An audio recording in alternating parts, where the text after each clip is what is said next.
Lep dober večer vsem skupaj. Dobrodošli na našem zadnjem prednovoletnem webinarju. Moje ime je Kristina in sem del ekipe, ki upravlja spletno mesto mojpsihoterapeut.si. Dobrodošli torej na našem webinarju, kjer bomo skupaj z današnjo sogovornico ponovno raziskovali duševno zdravje na delovnem mestu. Nekaj tehničnih zadev za začetek. Dogodek se snema. Povabljeni ste, da med dogodkom vklopite kamere, vaši mikrofoni pa prosim, če so zaenkrat utišani. Zelo vas povabimo, da med webinarjem postavljate vprašanja v chat. Če se vam porodi kakšno vprašanje, ga kar napišite, z veseljem bomo odgovorili na njega. Na koncu pa boste imeli tudi možnost, da vklopite mikrofon in ustno zastavite vprašanje. Na današnjem večeru pozdravljam našo magistrico klinične psihologije in pa psihoterapevtko Stanislavo Grahovo, ki na našem portalu nudi terapevtske in svetovalne storitve ter predavanje in delavnice za različne organizacije in podjetja. Od nekdaj jo je zanimala motivacija zaposlenih ter kakšno skrb posvečajo duševnemu zdravju na delovnem mestu.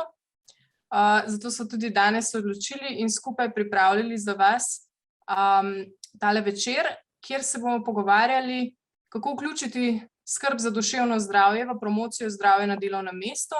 Predstavili bomo nekatere primere dobre prakse, nekatere konkretne korake tudi za organizacijo, torej promocije duševnega zdravja. Stasja, lep dober večer, dobrodošla. Dober večer vsem. Hvala, Kristina, za predstavitev.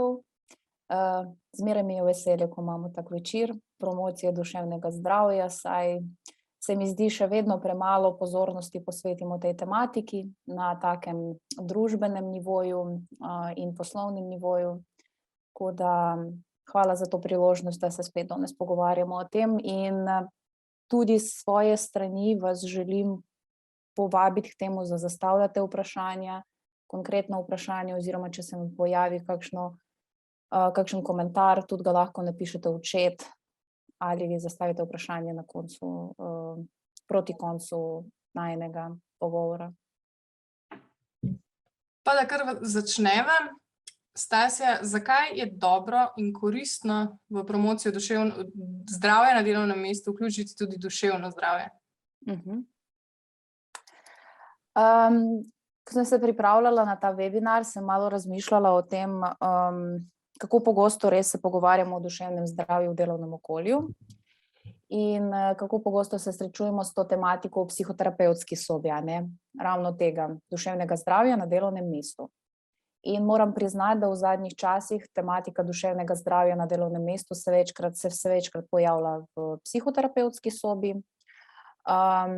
Na delovnem mestu pa postaja nekako vse bolj stigmatizirana, kljub temu, da se več govorimo o tej destigmatizaciji. Za danes sem pripravila še par vizualnih vsebin, tako da lahko še malo bomo gledali. Bom delila svoj zaslon. In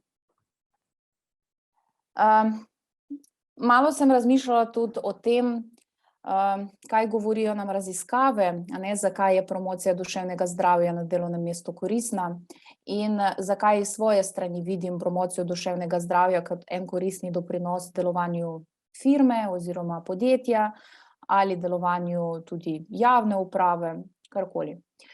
In načeloma tudi raziskave nakazujejo na to, da obstaja povezava med delovno produktivnostjo, to, kar ponavadi zanima delodajalce, in duševnim zdravjem. Gospa Melissa Bubon je skupaj s svojimi sodelavci z ekipo raziskovalcev je leta 2017 naredila eno raziskavo. Ne bom razlagala v globino, kaj so bile temelje te raziskave, ampak na splošno je ugotovila, da slabo duševno zdravje je povezano tako z višjim stopnjami absentizma kot prezentizma. Se pravi, problemi na področju duševnega zdravja lahko povzročajo to, da človek ali je preveč prisoten v službi, se pravi, temu se reče deloholizem, ali je odsoten iz službe. Tudi recimo večkrat mislimo, da če bomo našo promocijo zdravja na splošno delovnem mestu, well-beinga oziroma delovnih pogojev čim bolj prilagajali delavcu, to bo prispevalo produktivnosti. Gospa Melisa pa je ugotovila obratno, da vsa naša prilagajanja in ustvarjanje dobrih delovnih pogojev lahko prispeva produktivnosti in dobrobitu zaposlenih, samo če se dobro počutijo. In le v tem primeru duševnega ravnovesja in duševnega zdravja njim lahko še dodatno pomagamo s tem, da oblikujemo delovne pogoje. Tudi absentizem je bolj poširjen med zaposlenimi, ki imajo probleme na področju duševnega zdravja, se opravičujem, tukaj imam napako. In pobude, ki zmanjšujejo stres pri delu, ponujajo največ možnosti za dvig produktivnosti. Ona je primerjala par različnih pobud, ki jih probala tudi na mini skupincah, in pol je ugotovila, da recimo tiste pobude strani vodstva, ki so prispevali duševnemu zdravju, so bile najbolj dobrodošle. Tako da raziskave kažejo na to, da promocija duševnega zdravja je res zelo dobra stvar, hkrati pa tudi bi še naglasila, zakaj duševno zdravje je tako pomembno z vidika tega, da gledamo ne samo recimo take duševno, pač ne vem, po mojem mnenju obstajajo problemi na področju duševnega zdravja, ki niso tako stigmatizirane, obstajajo pa tisti, ki so ful stigmatizirani. In recimo burnout oziroma čustvena izgorelost je zdaj stvar, o kateri se veliko pogovarja. To je nekaj normalnega, s čim se lahko sreča, skoraj nekaj normalnega, s čim se lahko sreča človek. Depresija in duševni bolezni so še vedno v ozadju in so povezani z višjimi stopnjami invalidnosti in odsotnosti iz dela. Tudi v prejšnjem webinarju smo se pogovarjali o tem, da koliko nam vzame bolniško odsotnost povprečno za žensko in moško populacijo, glede na probleme in glede na stalež, ki ga povzroči duševno stanje človeka. In depresija moti človekovo sposobnost za opravljanje kognitivnih nalog na 20% v primerjavi z ostalo populacijo, zdravo populacijo. In žal, ampak tudi tisti, ki poročajo o simptomih depresije, so lahko odsotni iz dela dlje časa, recimo kot tisti, ki so zboleli s kakšnimi drugimi bolezni. Tako da v bistvu posvečati pozornost in namenjati ukrepi izboljšanju duševnega zdravja je zelo pomembno tudi z vidika raziskav in statistike. Ne samo zaradi tega, ker se nam zdi to pomembno, ker tako mora biti oziroma to je zelo tako rečeno. Tako da to, kar se tiče promocije duševnega zdravja na delovnem mestu, ki ga je treba vključiti v promocijo zdravja na delovnem mestu. Saj sem že tudi večkrat omenjala in med predavanji, pa tudi v pogovorih s kolegi, da veliko časa posvetimo promociji zdravja na delovnem mestu, ko pa pridemo k duševnemu zdravju, ponovadi rečemo par stavkov o tem, da to je pomembno in nikoli se ne posvetimo v globino, kaj res pomeni to, da duševno zdravje je pomembno na delovnem mestu. Gospa je že komentirala v chatu, da kakor ona opaža, je težava na delovnem mestu predvsem, da je to velik tabu, da prihaja do zadržka v komunikaciji, bolj kot v neslužbenem okolju. In pa da je prezentizem načrtno prezrt. Zdaj se bi predstavljal kakšen primer mogoče dobre prakse, da malo bolj optimistično tole obrnemo. Ja, to je zelo dober komentar, gospa, veste, ker sem že takoj na začetku povedala o tem, da v psihoterapevtski sobi se ta tema pojavlja vse večkrat in ravno zaradi tega, ker se zmanjša nekako pozornost in čas, ki je namenjen v okolju, kjer se težava pojavi, se pravi v delovnem okolju. Nekako je ta tema spregledana, ampak res obstajajo dobre prakse. Na žalost v Sloveniji dobre prakse se ne delijo na tem področju, čeprav obstajajo. In nekako verjamem, da jih je več, ampak na nekem družbenem nivoju ni še toliko sprejemljivo, da se o tem na široko pogovarja, ne, da se s tem pohvali. In to je v primerjavi recimo z Ameriko zelo žalostna slika, ker sem iskala zelo, zelo dolgo in veliko dobrih praks, ki bi bile javno objavljene, da bi jih lahko tako razlagala, ne, brez tega, da kršim katerekoli predpise, ne. Nisem tega našla, da bi bilo javno objavljeno, na žalost. Ampak sem našla zelo veliko dobrih praks iz ki nastajajo v Ameriki predvsem in Kanadi. Te dobre prakse je res vredne tega, da jih delimo danes in se o njih pogovarjamo, mogoče nekoga tudi navdušijo oziroma vam podarijo kakšno idejo. To pač tudi bom se še tega dotaknila, ampak gremo najprej na dobre prakse. Včasih tudi komunikacija o teh dobrih praksah je še stigmatizirana in recimo sem našla veliko dobrih praks na American Psychiatric Association in oni objavljajo res dobre pobude delodajalcev na področju promocije duševnega zdravja. To je tudi sofinancirano strani države in če želite pogledati še bolj v globino različne prakse, oni imajo tudi svojo spletno stran workplacementalhealth.org, kjer lahko pogledate še več tistih dobrih praks. Sem pa nekako šla pogledati tiste prakse oziroma bi želela danes deliti in komentirati tiste prakse, ki so meni bile najbolj tak lepe in najbolj zanimive in najbolj izvedljive iz vidika teh okoliščin, v katerih smo se našli zdaj. Naprimer, Prudential Financial deli tako prakso kot normalizacija razprave o duševnem zdravju s pomočjo videosporočil, preko katerih vodstvo deli osebne zgodbe. Pri načrtovanju promocije duševnega zdravja bom še govorila o pomembnosti podpore vodstva.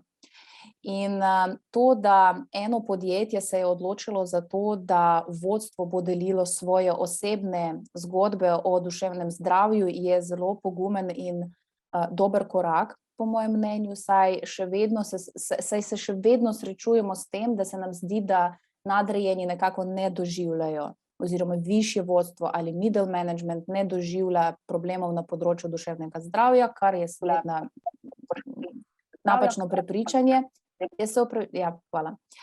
Kar je seveda napačno prepričanje. Normalizacija in destigmatizacija se prične ravno pri tistih, po katerih se zgledujemo, se pravi pri vodstvu. In to je zelo pomembno, da to, kar ste gospa omenili, da ta razprava pride v pisarno iz teh neformalnih druženj, ne? In spodbuda vodstva je tukaj skoraj da najbolj pomembna.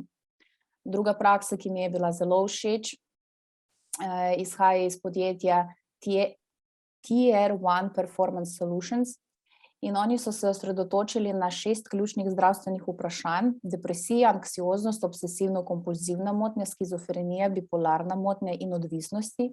Kot del kampanje za ozaveščanje duševnih bolezni Začni pogovor. Se pravi, to so bili zelo jasno usmerjeni ukrepi, kjer so se pogovarjali ravno o teh boleznih, ozaveščali so ljudje o teh boleznih, delili bolj konkretne informacije in niso tudi, kar mi je všeč pri tej pobudi, da so šli res pogovarjati o boleznih, o tem, o diagnozi, o tem, kar je lahko diagnosticirano, kot o nečemer normalnem, kot da si zlomiš nogo, in pač je to v redu. Najbolj pa so mi bile všeč pobude strani Certified Angus Beef. To je zelo znano podjetje, za tiste, ki recimo spremljate mogoče kakšne novice iz Amerike ali kaj takega, dosti poznano podjetje in oni so naredili celo kampanjo, ki je bila cela kampanja je prispevala temu, da na koncu vsak človek je lahko koristil psihoterapijo oziroma svetovanje pri kliničnem psihologu kot neko ugodnost in oni se osredotočili na to, da so destigmatizirali to stvar, to, da lahko greš na pogovor oziroma na posvet, omogočili to narediti tudi online oziroma da ne odhajaš iz delovnega mesta ali v primeru, če odhajaš iz delovnega mesta, si ne rabiš urediti bolniški stalež. In to je prispevalo zelo dobro nasplošno odkrivanju nekaterih stvari, izboljšanju organizacijske klime, organizacijske kulture, ljudje so postali bolj odprti, tako kot gospa je rekla, da to je prišlo nekako iz teh neformalnih druženj in iz tega nivoja tabu teme na nivo, da so se začeli pogovarjati o tem med malico in to je postala neka nova norma za pogovor, kar je seveda imelo tudi dolgoročne cilje in strateške cilje. Tako da to so dobre prakse, o katerih bi lahko govorila, ampak še vedno vas povabim, da mogoče obiščete Workplace Mental Health, saj imajo res dobre prakse, ki so me zelo navdušile in upam, da vas tudi lahko navdušijo glede tega, kako v realnem življenju lahko uresničimo nekaj dobrega za naše duševno zdravje na delovnem mestu. Kako pa lahko poskrbimo oziroma se sami trudimo na poti destigmatizacije duševnega zdravja na delovnem mestu in delovnem okolju? Tukaj bi se vrnila še malo na začetek moje prezentacije in bi povedala o tem, ker v sklopu destigmatizacije seveda se zmeraj moramo pogovarjati o komunikaciji oziroma o izmenjavi informacij. Vsaka komunikacija oziroma promocija duševnega zdravja poteka na več nivojih, a ne? In če govorimo o teh nivojih, jaz bi rekla, da zmeraj se vse prične z ozaveščanjem, se pravi s tem, da ljudem sporočamo o tem, da obstaja duševno zdravje, da so lahko problemi na tem področju, da duševno zdravje ni neka stigma oziroma tabu, da je to del našega zdravja, posledično tudi naše odgovornosti in odgovornosti delodajalca, ampak to je tak prvi nivo te destigmatizacije oziroma komunikacije in promocije duševnega zdravja. Drugo je spodbujanje in spodbujanje duševnega zdravja oziroma komunikacije o duševnem zdravju tudi v takem neformalnem in formalnem okolju. Se pravi, da se ne pogovarjamo o duševnem zdravju kot o nečem pač med kavico, ne, oziroma ko gremo z nekom na kavico ali na kak odmor, ampak formaliziramo in spodbujamo formalizacijo te komunikacije. Tretji nivo je ta medsebojna komunikacija in deljenje izkušenj, se pravi, dodamo to, kar je naredilo eno lepo podjetje v Ameriki, a ne, s tem, da so delili izkušnje svojih nadrejenih oziroma middle in high managementa, glede tega, da oni tudi imajo neko stisko in so se začeli o tem odprto pogovarjati. In četrti tak najvišji nivo je monitoring in ukrepi, a ne, da mi že govorimo o nekih konkretnih ukrepih za promocijo duševnega zdravja in ne samo za promocijo, ampak tudi za spremembo slike, za to, da mi imamo vpliv na duševno stanje naših zaposlenih oziroma naših kolegov, podrejenih. Monitoring pa vključuje to, da mi še spremljamo, se pravi, ali se je izboljšala slika, ali moramo še nekaj drugega uvesti, oziroma ni efekta in zakaj ni efekta, zakaj še vedno obstaja ta stigma, mogoče je treba spremeniti kaj v komunikaciji glede duševnega zdravja. Tako da tukaj poteka na več nivojih in če govorimo o destigmatizaciji, seveda so pomembni sledeči principi, a ne, anonimnost in odprtost. Jaz bi rekla, da anonimnost je tukaj na sredi tega slajda, ravno zato, ker včasih za nekatera podjetja, da nekaj destigmatiziramo, mora biti na začetku anonimno. Tako da včasih to deljenje zgodb, to odprto, ki ga sem delila pred tem, je včasih celo zastrašujoče za nekoga, ne, pač, da jaz moram deliti neko zgodbo, tako da včasih tudi anonimnost pomaga tej destigmatizaciji. Večinoma pa sem že o tem govorila pri tem prejšnjem slajdu, kar se nanaša na destigmatizacijo duševnega zdravja na splošno. Še enkrat vas lepo vabim, da kakšne svoje izkušnje mogoče z dojemanjem duševnega zdravja na delovnem mestu delite tudi z nami, morda kar v chatu. Če potrebujete kakšne ideje, kakšno pomoč pri tem, smo vedno tukaj s kakšnim predlogom na voljo.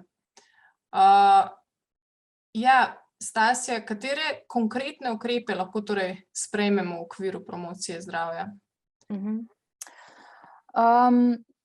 Tako kot sem že govorila o teh principih oziroma o teh nivojih komunikacij, destigmatizaciji duševnega zdravja, seveda je lepo govoriti o principih in o tem, da se moramo pogovoriti in komunicirati, ampak sem bila zelo navdušena nad eno objavo, ki sem jo zasledila strani enega portala v Kanadi, ki promovira duševno zdravje na delovnem mestu in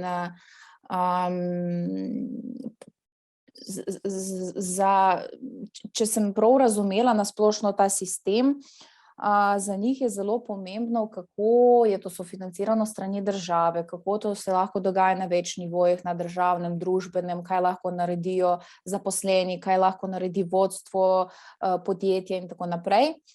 Ampak kar je najbolj zanimivo, to, kako država promovira na splošno duševno zdravje na delovnem mestu, in to lahko vzame vsako podjetje v zakup, to, da predlagajo vzeti duševno zdravje kot strateško vprašanje.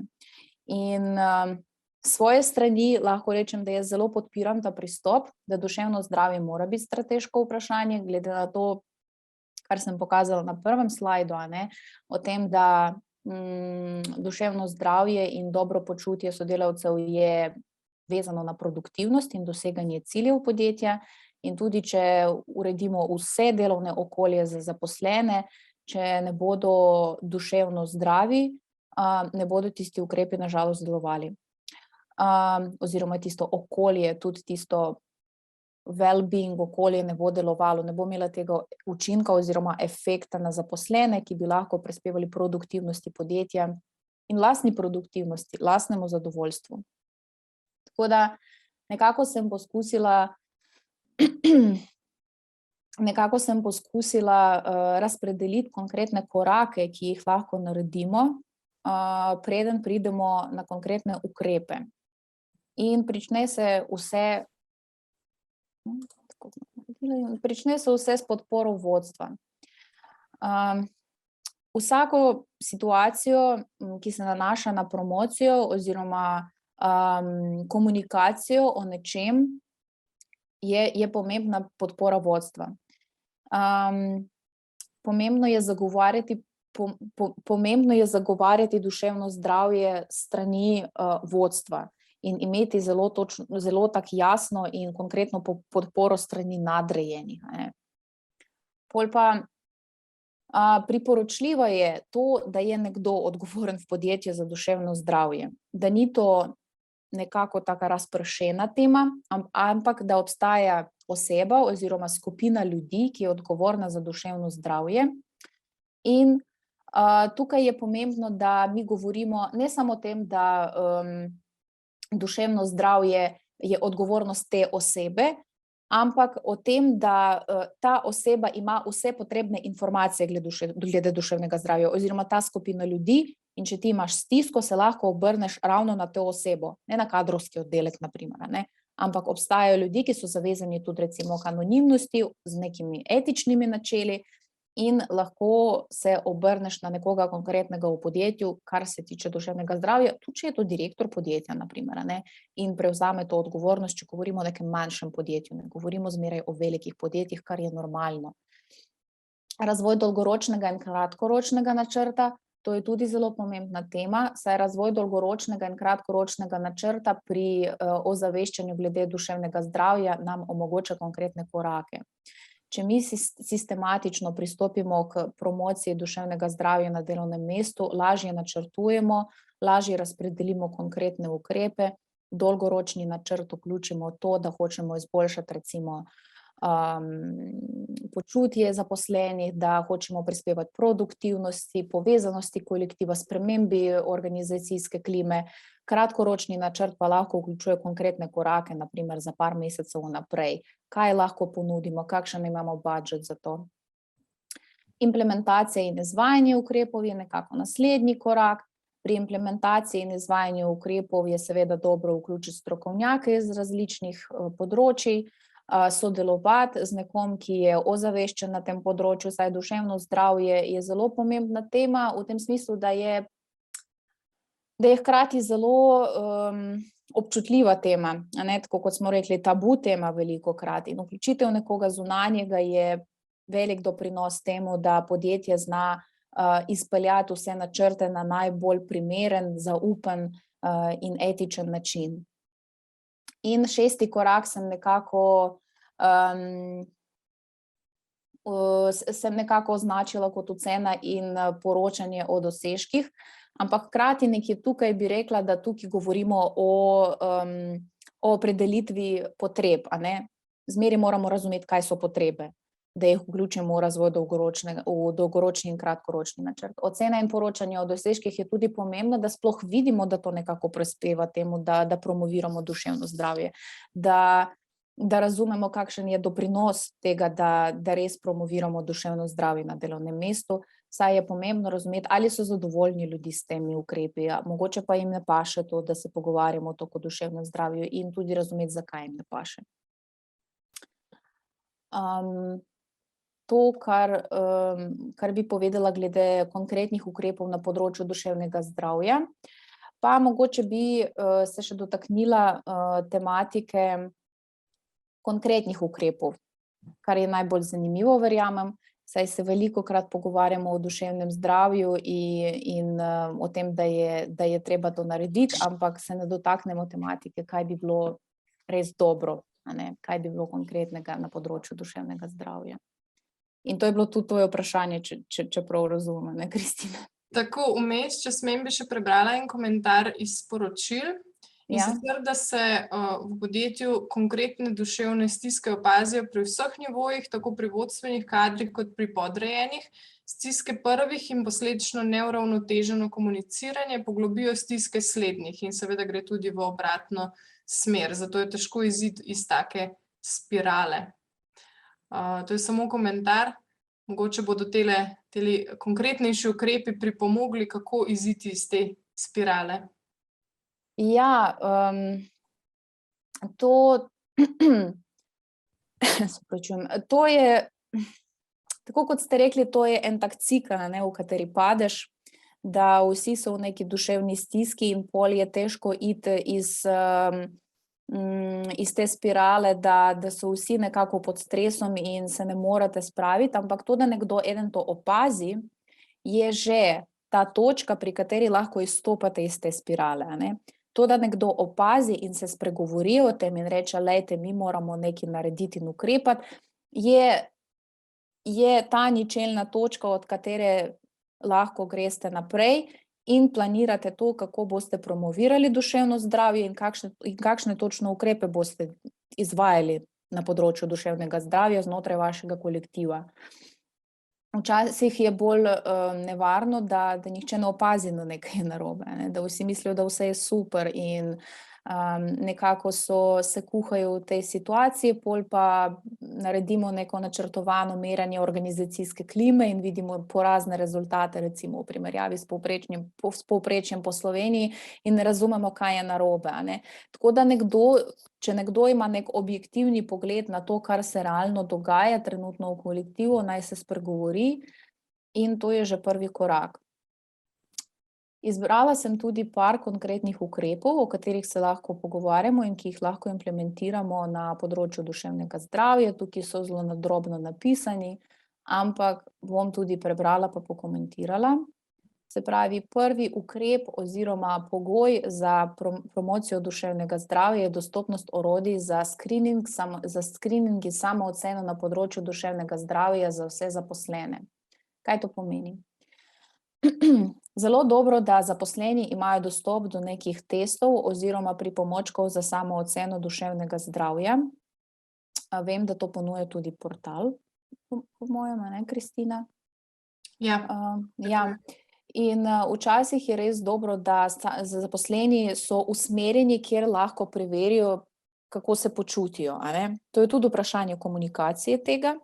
Ampak včasih niti nimamo časa, da reflektiramo, kako se počutimo, da se zavedamo. In to, da nam nekdo, recimo neka avtoriteta, naprimer nadrejeni oziroma naše vodstvo priporoči, da izvedemo nek test in pogledamo anonimno, kako se počutimo, nam daje že ta prvi vpogled v to, da mogoče je nekaj narobe, in nismo nikoli o tem razmišljali. Tako da ta dostopnost nekih primarnih testov, ki niso seveda klinično-psihološki pripomočki, ampak bolj v smislu neke lestvice samoocene svojega počutja in razpoloženja, ki jih lahko interpretiramo na zelo preprost način, nam dajo ta prvi vpogled in to je ta prva stopnička, s katero lahko pogledamo, da je nekaj narobe in to lahko predlagamo našim zaposlenim. Drugi ukrep, bolj konkretni, ki tudi zahteva več iniciative strani delodajalca, je to, da seveda subvencioniramo klinično-psihološke oziroma psihoterapevtske preglede za naše zaposlene. Tukaj verjetno bo še Kristina malo več povedala o tem, ampak seveda to, da nekdo ima možnost iti na nek pregled oziroma na nek pogovor s psihoterapevtom oziroma s psihologom, je zelo pomembno. In to, da je to normalizirano, tako kot sem razlagala v tej dobri praksi, da sem bila ful navdušena, da to je postala neka norma, je ta, tudi zbudi ta občutek, da nekdo skrbi zate, za to, kako se počutiš. In da končno nekoga res skrbi, da ti lahko greš in se z nekom pogovoriš. To je zelo dobra iniciativa oziroma ukrep, s katero se poslužujejo tudi slovenska podjetja, to tudi vem. Tretje, ponudba ustreznega dodatnega zavarovanja, mogoče za slovensko okolje ni še toliko aktualno, vendar nekatere zavarovalnice ponujajo tudi to, da mogoče na preventivnem zdravniškem pregledu oziroma na obdobnem, zdravniškem pregledu ali tudi pri zakupu dodatnega zavarovanja za svoje zaposlene ponujajo večkratne letne preglede za zaposlene pri psihologu. Zagotovitev brezplačne ali subvencionalne programe usposabljanja, svetovanje ali samoupravljanja. Pod samoupravljanjem tukaj jaz govorim o tem, kako obvladati svoj stres, ta občutek, da si odporen na stres, učenje različnih tehnik samorefleksije, sproščanja, se pravi, to so izobraževanja na tem področju. Naslednji ukrep, dostopno gradivo, recimo kot so brošure, webinarje, letaki, videoposnetki, to, o čem smo govorili, to je nekako povezano tudi z naslednjim ukrepom, to, da svojim zaposlenim omogočite dostop do neke informacije, pisne oziroma ustne video informacije na temo duševnega zdravja, na temo tega, kako lahko poiščejo pomoč. Ta oblika je tudi finančno dosti sprejemljiva.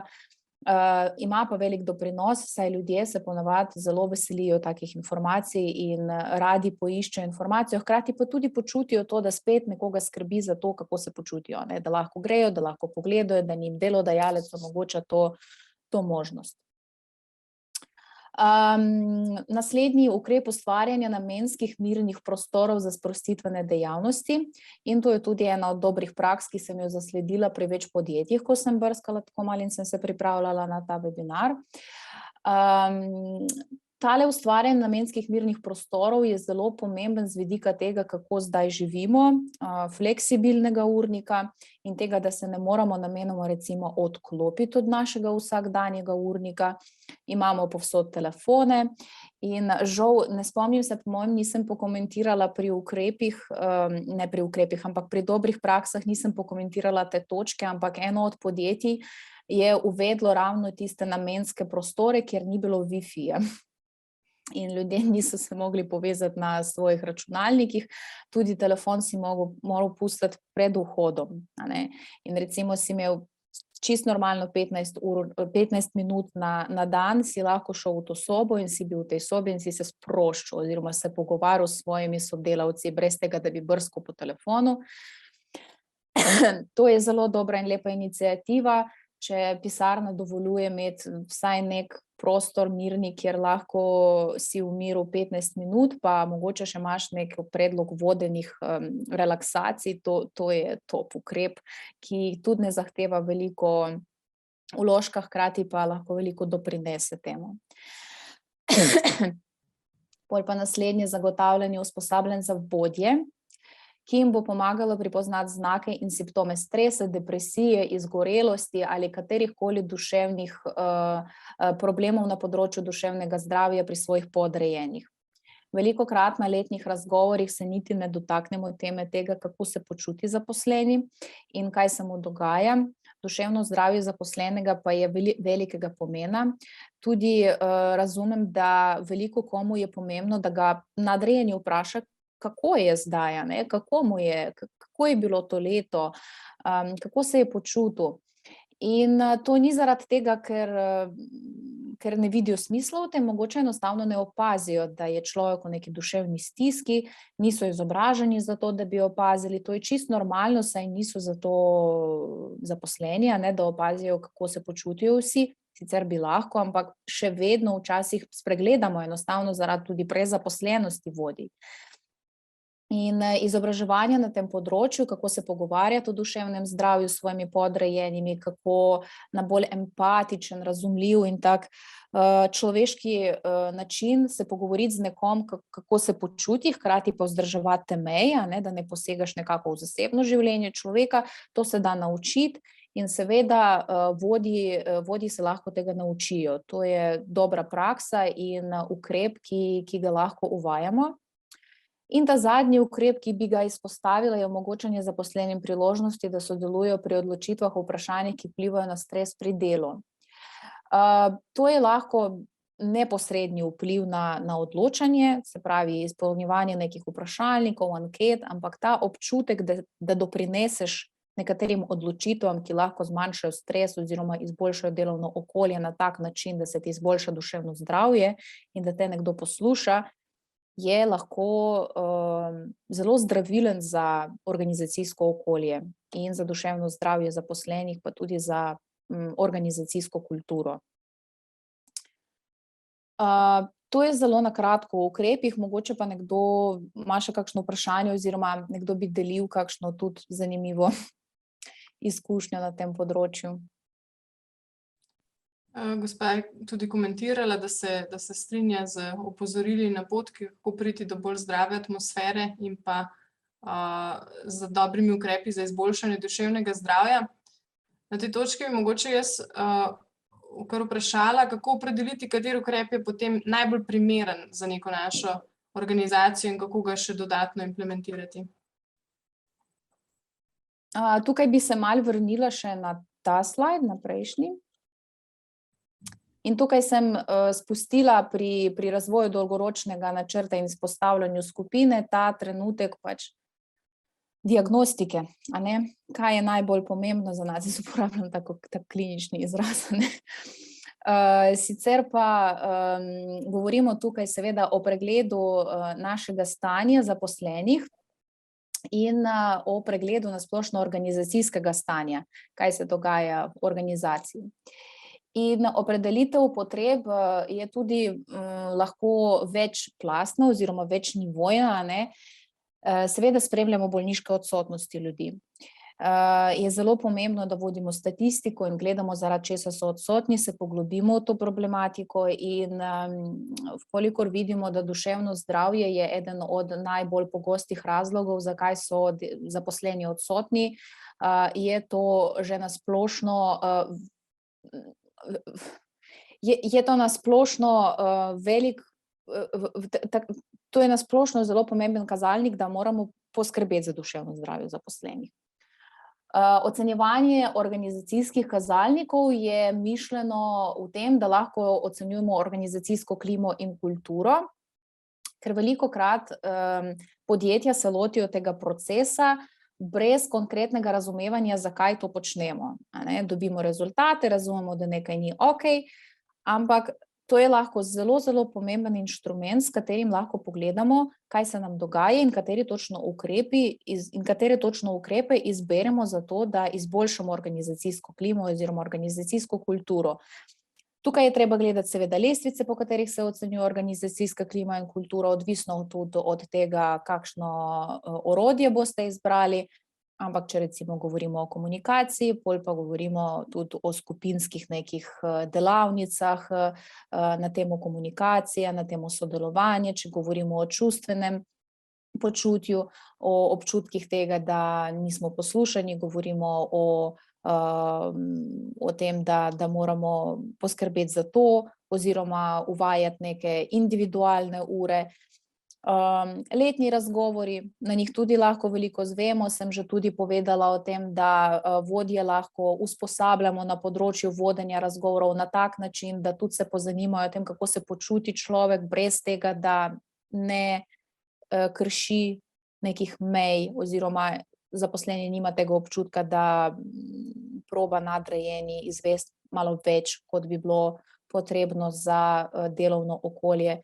Sestanki, to, da formalizacija pogovora je zelo pomembna. Pri formalizaciji pogovora in pri tistem možganski nevihti lahko pridemo do veliko dobrih ugotovitev glede tega, kateri ukrep je pomemben ravno za naše okolje. in psihološka ocenjevanja, lahko formalna psihološka ocenjevanja s tem, da outsourcate psihologa oziroma psihološka ocenjevanja, screening metode, to, kar sem povedala o anonimnih ocenjevanjih, kjer zaposleni lahko reflektirajo, kaj je zdaj ta problem in s tem lahko tudi pogledamo, katere točno ukrepe so za nas, kateri točno ukrepi so za nas zdaj najbolj primerni. Tako da bi rekla, da več je načinov, kako opredelimo, kateri ukrepi so najboljši oziroma najbolj primerni v tem trenutku, ampak to povezavo med problemom, ki je bil pravilno opredeljen, ocenjen in izpostavljen, in povezavo med ukrepom, je fajn tudi predebatirati s strokovnjaki na tem področju. Saj včasih se nam zdi, da webinar je dobra rešitev, mogoče pa bi bilo dobro iti bolj v prakso in tudi kolektiv je pripravljen na bolj praktično usposabljanje na tem področju oziroma nek razvoj na tem področju. Tako da to se lahko pogleda z več zornih kotov, tako bi rekla. Za konec oziroma pred koncem ponovno povabila, morda kakšna dobra praksa iz vaših podjetij, vaših delovnih okolij. Res povabljeni, da zapišete v chat, da delite z drugimi, kako si vi, kako se to organizira pri vas. Še eno sporočilo. Gospa se sprašuje, ne ve, ali ima delodajalec vpogled v vzroke odsotnosti. Zaposleni tudi ponavadi navajajo fizične vzroke in ravno duševne, mogoče morda ne ravno duševne, oziroma morda, da duševnih stisk niti sami ne zaznajo. Ja, to je zelo dobro vprašanje. Načeloma delodajalec nima vpogleda v diagnozo. Seveda, tega ne sme spremljati, lahko pa spremljajo, zdaj moram še to preveriti točno, ampak delodajalec lahko spremlja vzroke na statističnem nivoju, nima pa vpogleda v posamično diagnozo vsakega zaposlenega. Ampak glede tega zakona ne bom zdaj 100% trdila, da imam prav. Drugače pa bolniške tudi lahko spremljamo v smislu tega, ali se nam poveča, ali se nam zmanjšajo kot posledica uvajanja promocije na področju duševnega zdravja. To, da res nimajo vpogleda v to, da imajo neke duševne stiske, to je zelo dober komentar in je res in s tem. In tukaj govorimo tudi o drugem nivoju komunikacije o tem. Če nimajo vpogleda, pač ozaveščanje in še enkrat ozaveščanje, bi rekla tako.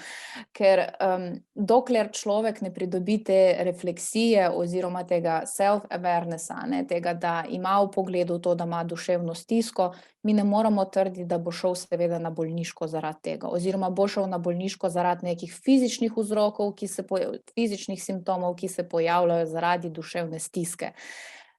Meja je tukaj zelo tanka, težko opredelimo, ampak seveda bi tukaj svetovala ozaveščanje glede tega, da duševna stiska je okej in destigmatizacijo.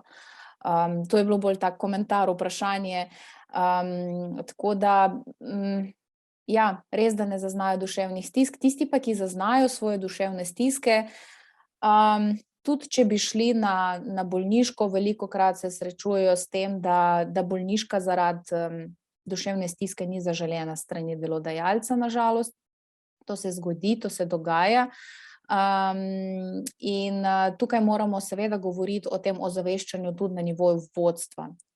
Spravi, zakaj je to pomembno, da razumemo, da človek lahko gre na bolniško zaradi duševne stiske, zaradi izgorelosti, konec koncev, zaradi tega, da ima resno bolezen ta trenutek.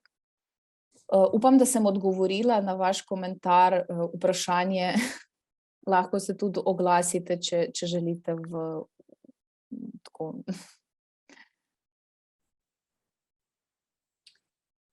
Ja, res lepo povabljeni, da tudi mogoče z mikrofonom na glas zastavite vprašanje.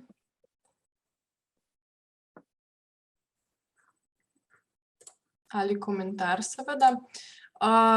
Drugače se bo pa mi posvetile sedaj še zadnjemu vprašanju, in sicer, kje poiskati pomoč pri organizaciji promocije duševnega zdravja na delovnem mestu. Tukaj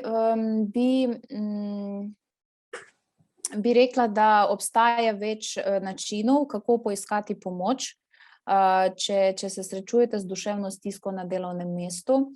V prejšnjem webinarju smo se tudi posvetili temu, čigava je odgovornost, to, da poskrbimo za duševno zdravje. In nekako imam tukaj zelo dvojno mnenje, ker po eni strani sem prepričana, da delodajalec mora poskrbeti za duševno zdravje zaposlenih v svojem interesu, ampak po drugi strani smo zmeri sami odgovorni za svoje zdravje, za svoje fizično in duševno zdravje, in to je tudi pomemben vidik odraščanja, da prevzamemo odgovornost za svoje zdravje. Ne govorim zdaj o odraščanju v pomenu fizičnega odraščanja, ampak pomenu tudi našega psihološkega odraščanja.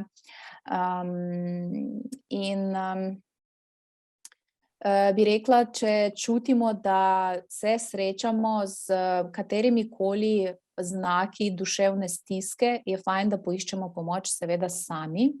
To je zelo dobro, ampak če na primer pri svojem zdravniku ali poiščemo psihoterapeuta, poiščemo psihologa, na primer gremo na portal in poiščemo psihologa. Po drugi strani pač delodajalec je do neke mere je dobro, da poskrbi za svoje zaposlene in poišče za njega tudi pomoč, oziroma mu predlagamo, vsaj omogoči to možnost, da odpre ta vrata, metaforično rečeno, da si lahko poišče pomoč. To je neka normalna praksa, kakor vidimo iz dobrih praks iz tujine, to je normalno, da delodajalec predlaga svojim zaposlenim, da si poiščejo pomoč z njegovo podporo, Še posebej, če se stiska pojavlja zaradi nekih službenih okolij, saj življenje je zdaj stresno in moram priznati, da delovno okolje postaja vse bolj napeto. In po mojem mnenju se zato ta tematika vse večkrat pojavlja na psihoterapiji, česar ni bilo še 2 leti nazaj, bi rekla tako. Vse več se pojavlja ravno ta tematika tega napetosti v službi, in postavljanje mej pride tukaj in prožni urnik in vse te tematike, ki jih smo odprli na prejšnjem webinarju, ki ga lahko tudi ogledate, ker je posnet. Ja, tukaj bi dodala jaz, da seveda pomoč lahko iščete tudi na našem portalu. Kot je omenila Stasja prej, pod zavihkom Reši test so različni testi, ki bazirajo na nekih kliničnih testih, vendar seveda niso namenjeni, kot je Stasja omenila, ocenjevanju, so pa lahko služijo kot dober vpogled v psihično stanje oziroma dobrobit posameznika. Med njimi je tudi eden izmed njih je stres na delu, so pa tudi o anksioznosti, depresiji, partnerskih težavah oziroma socialni anksioznosti, ki je v zadnjem času tudi precej v porastu. Med drugim naši terapevti nudijo delavnice, nudijo webinarje, tako kot recimo Stasja. Nekateri izvajajo tudi skupinska svetovanja po podjetjih, in sicer tako, da se dobivajo na tedenski ravni in se pogovarjajo o svojem duševnem zdravju, ampak seveda to je že nek višji nivo zaznavanja, razumevanja, kako pomembno duševno zdravje je.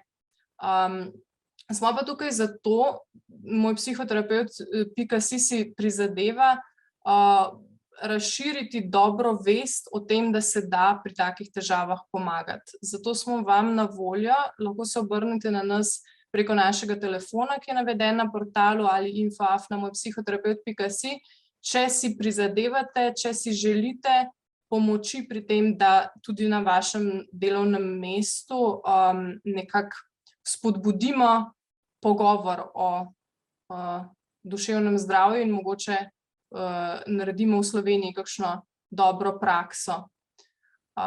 Tako da ja, lepo povabljeni, da nam pišete, se bomo prilagodili vašim potrebam in željam. Vedno je dobro, da se razloži, kakšne so težave, da se lahko dobro prilagodimo temu, imamo pa zadosti strokovnjakov, ki res lahko pomagajo na tem področju. Stasja, mogoče kakšno zaključno besedo? Če ima kdo še kakšno vprašanje, zdaj je še čas, potem pa bomo počasi že zaključili. Kot zaključek bi lahko dodala tako od sebe, to svoje strani bi lahko dodala, da se mi zdi, da tema duševnega zdravja še vedno stigmatizirana, ne. Meni je včasih zelo žal to povedati, ampak še posebej na delovnem mestu se srečujemo z veliko stigme, tabu teme in takim nesprejetjem te teme. Ampak duševno zdravje je tudi stigmatizirano velikokrat v družinskem okolju oziroma v okolju naših prijateljev in se ne pogovarjamo o tem. Do neke mere pa moramo tudi sprejeti to, da ta tema je tabu tema in še nekaj časa bo ostajala tabu tema. Razlike so tudi med generacijami, saj starejše generacije se težje pogovarjajo o duševnem zdravju, mlajše lažje do neke mere, mogoče včasih to že prehaja tudi neka meja, ta odprtost glede tega, kako se počutiš. Ne vemo, kakšne bodo posledice čez nekaj let, ne, ko se bomo toliko odpirali glede svojih duševnih stisk. Ampak še vedno sem prepričana, da neka zdrava mera pogovora in odkritosti o tem, kako se počutimo na delovnem mestu in ozaveščanje, komunikacija glede duševnega zdravja lahko prispeva dobrobitu ljudi in dobremu delovanju kolektivov znotraj podjetij, dobri produktivnosti. Tako da verjamem, da je vredno se pogovarjati o tem in upam, da danes smo res malo prispevali temu, da ozavestimo ljudi o problemi duševnega, ne o problemu, ampak o tej temi, da obstaja duševno zdravje na delovnem mestu, da ljudje niso roboti na delovnem mestu in pač imajo svoje čustva, vrednote, stališča, ki jih hočejo deliti in hočejo biti razumljeni, pa sprejeti skupaj s tem. Tako da to je to z moje strani za danes, ena zaključna beseda, če še nekdo ima katerokoli vprašanje, komentar, tudi z veseljem odgovorim, imamo še 5 minut. Stasja, najlepša hvala za tole zanimivo predavanje. Dodala bi samo še eno zadevo, naša naslednja e-revija bo posvečena tudi duševnemu zdravju na delovnem mestu, tako da prenesite si jo, ko bo objavljena, tudi v e-novicah jo bomo poslali, zato da jo sigurno vsi prejmete in res ste lepo povabljeni, da jo delite z svojimi nadrejenimi, sodelavci, zaposlenimi, v kakršnikoli poziciji že ste in mogoče tako vsi skupaj pripomoremo naredimo korak naprej pri ozaveščanju. Najlepša vam hvala tudi za udeležbo in lep večer vam želim še naprej.